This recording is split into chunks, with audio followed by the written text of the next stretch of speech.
This is a video about the case of Sarah Payne, a little girl who was reported missing while playing with her siblings near home.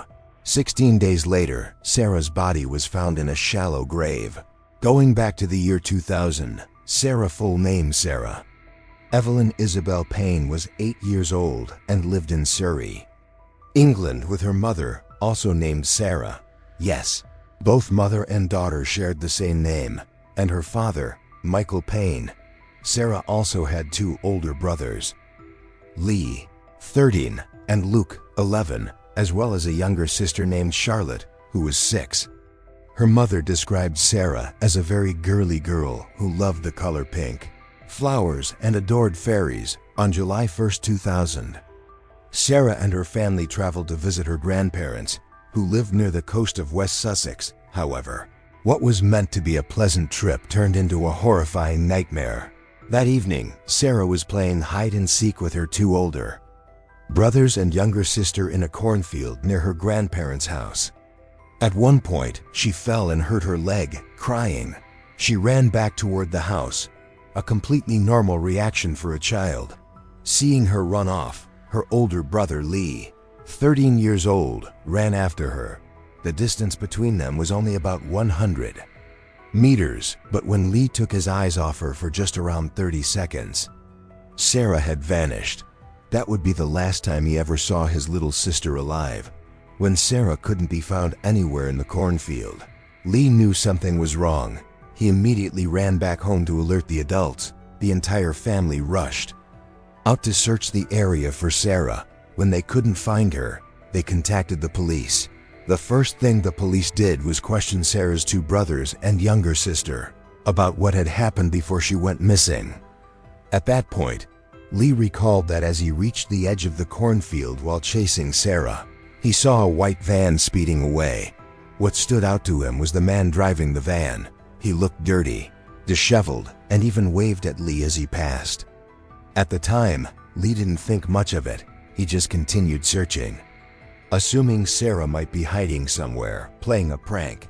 But once her disappearance was confirmed, suspicion quickly turned to the man in the van, who now seemed very likely to be connected to the 8-year-old girl's vanishing.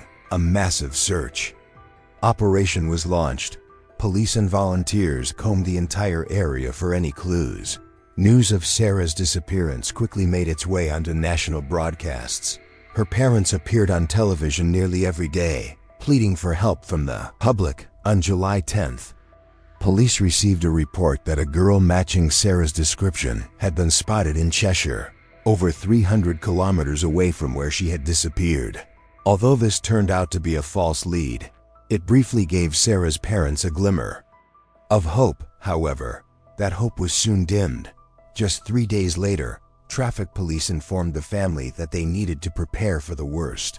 Based on all the investigations and information gathered so far, the likelihood of Sarah still being alive and well was now considered very low. As feared, on July 17, 2000, a small body was discovered in a shallow grave just over 24 kilometers from Sarah's grandparents' home.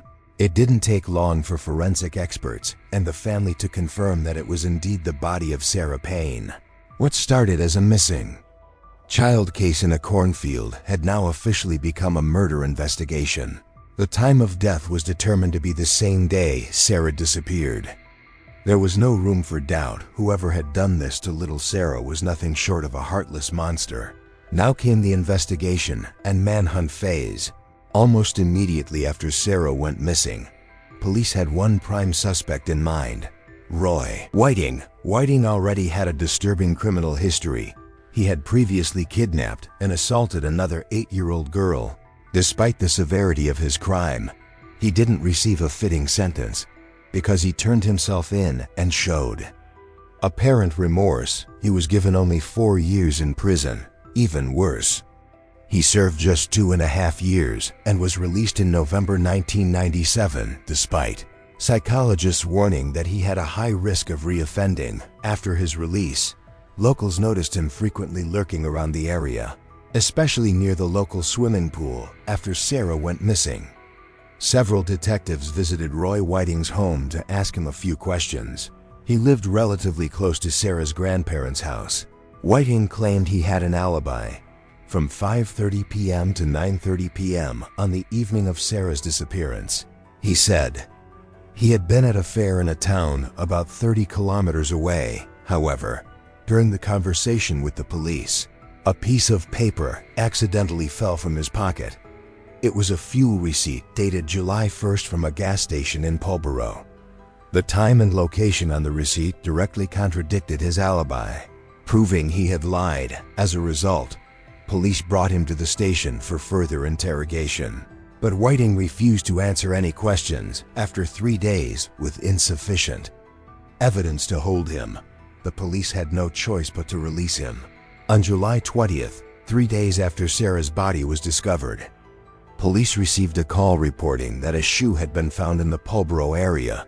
It was a small black flat, the kind typically worn by young girls. Lying by the roadside for several days, the shoe was quickly confirmed to belong to Sarah Payne. Then, on July 23rd, Roy Whiting stole a car and led police on a high-speed chase through town, which ended when he crashed into a parked vehicle and was arrested. He was sentenced to 22 months in prison for car theft and resisting arrest. While Roy was in custody, police searched his home and discovered a van he had purchased just 7 days before Sarah disappeared. Upon inspecting the vehicle, they were horrified to find various disturbing items: knives, ropes, zip ties, children's toys, candy, and bedding decorated with childlike patterns. A forensic investigation was launched immediately. Inside the van, investigators found a single blonde hair, later confirmed to belong to Sarah Payne. Additionally, fibers from Sarah's shoe discovered in Pulborough matched the fabric from the rear seat of the van. These pieces of evidence were enough to charge Roy Whiting with involvement in Sarah's case. Despite all the evidence against him, Roy Whiting stubbornly refused to admit guilt. The case proceeded to trial, where the jury listened to various witnesses, including 13-year-old Lee, Sarah's older brother. Lee testified that on the day Sarah went missing, he saw a man in a white van who even waved at him. He firmly stated that the man looked very much like Roy Whiting. In addition to Lee's testimony, 2 other witnesses confirmed that on July 1st, they saw a white van parked by the roadside near the area where Sarah's body was eventually discovered. There was no denying it anymore. On December 12, 2001, Roy Whiting was officially sentenced to life in prison. He was ordered to serve a minimum of 40 years before being eligible for parole, meaning he wouldn't even be considered for release until 2041, when he would be 82 years old. But if you think the story ends there, it doesn't.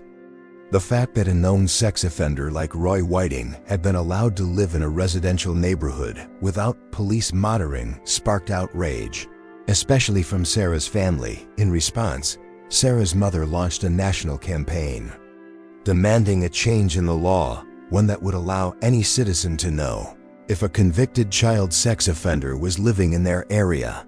Thanks to widespread public support, the campaign was officially turned into law in 2011 under the name Sarah's Law.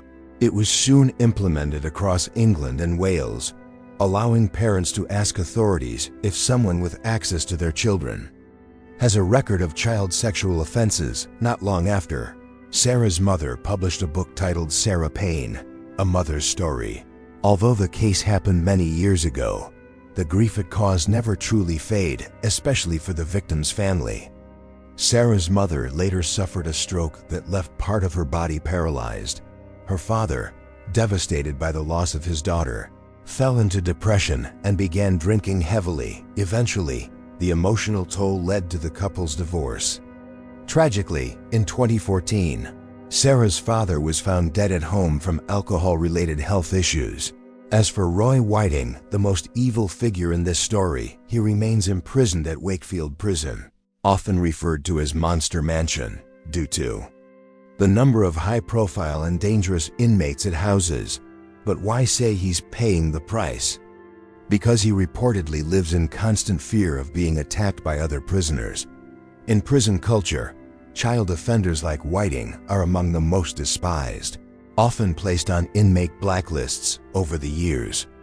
He's been attacked at least 3 times each with a different weapon.